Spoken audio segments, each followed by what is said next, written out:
তবে কি শুরু হয়ে গেছে ভারত পাকিস্তানের যুদ্ধ?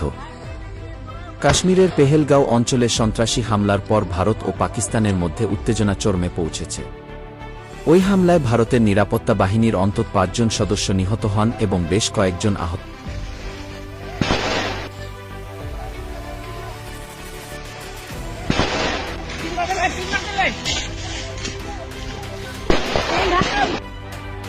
বুধবার রাতভর ভারত পাকিস্তান সীমান্তে দুপক্ষের মধ্যে ব্যাপক গোলাগুলি হয়েছে সীমান্তবর্তী এলাকায়।